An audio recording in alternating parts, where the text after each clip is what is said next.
अस्सलाम वालेकुम गाइस, कैसे हैं आप लोग? उम्मीद है कि आप लोग अच्छे होंगे। मैं भी खैरियत से हूँ। क्या आप लोगों को पता है 5 ऐसी हदीस जो आप पढ़ेंगे तो आपकी ज़िंदगी बदल जाएगी। 5 ऐसी हदीस कौन-कौन सी हैं? तो चलिए शुरुआत करते हैं। आपको भी पता होना चाहिए और ये वीडियोज़ और लोगों को शेयर करेंगे आप लोग, जिसमें और लोगों को पता चलेगा कि ये 5 हदीस कौन सी है जिसे पढ़ने से हम लोग की ज़िंदगी बदल जाएगी और अल्लाह पाक हम लोगों से खुश होगा। तो 5 हदीस में सबसे पहले आती है नंबर 1। ये हदीस है, जो शख्स हर वक्त बावजू रहता है उस पे कोई जादू का असर नहीं होता है।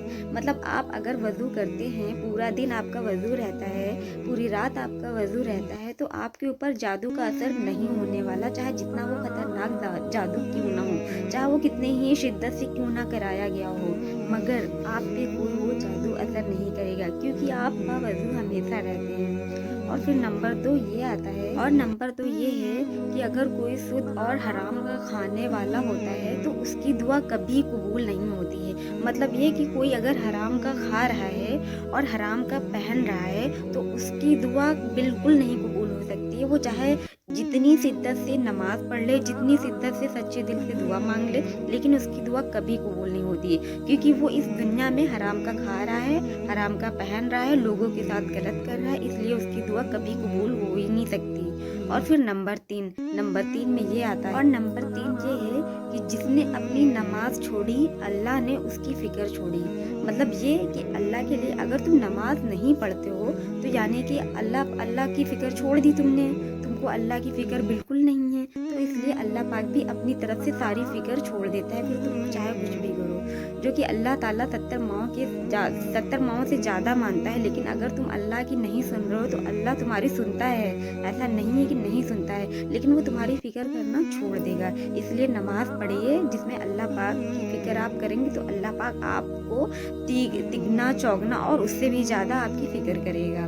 फिर आता है नंबर 4। हर फ़र्ज़ नमाज के बाद जो शख्स आयतल कुर्सी पढ़ता है तो उसकी दुआ हर हाल में कबूल होनी ही होनी है। आयतल कुर्सी पढ़ना बहुत ही अच्छी बात है। अगर आप हर फ़र्ज़ नमाज के बाद आयतल कुर्सी पढ़ते हैं तो अल्लाह पाक आपको हमेशा के लिए आपकी दुआएं कबूल करेंगे, आपके साथ अच्छा करेंगे। और मुझे ये बताते हुए बहुत अच्छा लग रहा है कि अल्लाह पाक हम लोगों की कितनी जल्दी सुनते हैं। अगर वो नहीं सुन रहे हैं, इसका मतलब कि हम लोग के बीच मतलब कि ऐसा हो जाता है कि अगर वो नहीं सुन रहे हैं तो हम लोग हम लोग को जल्दी नहीं मचानी चाहिए, हम लोग को जल्दी नहीं करना चाहिए, हम लोग को थोड़ा सब्र रखना चाहिए। कोई ना कोई मुसीबत क्या पता आने वाली हो तो अल्लाह पाक टाल देते हैं, इसलिए नहीं होती है। दुआ वैसे भी रद्द नहीं होने वाली होती है। दुआ चाहे आखिरत में काम आए, मगर दुआ कबूल ज़रूर होती है। तो हमको अच्छा लग रहा है ये बताते कि आप लोग नमाज़ पढ़े हैं, दुआ ज़रूर कबूल होती, आज नहीं तो कल, आखिरत में अच्छे समय का इंतज़ार करना चाहिए और सब्र रखना चाहिए। और फिर नंबर 5 ये अल्लाह उस शख्स को आबाद करता है जो हदीस सुनकर दूसरों को पहुंचाता है। तो आपने अगर सुनी है तो आप दूसरों को शेयर करें, और अल्लाह पाक की रहमत तो वैसे भी बरसनी है, आज नहीं तो कल। अल्लाह पाक अब कभी भी अपने बंदों के साथ गलत नहीं करता है। तो मुझे बहुत अच्छा लग रहा है ये सब बताते कि आप लोग मेरी बात सुनते हैं, समझते हैं, लोगों को शेयर करते हैं। तो ऐसे ही अपना प्यार बनाए रखें और सारी बातों पे अमल करें। मैं आगे ही ऐसी वीडियोस फिर से लाती रहूँगी, और मैं नेक्स्ट वीडियोस में मिलती हूँ। ओके, अल्लाह हाफिज़।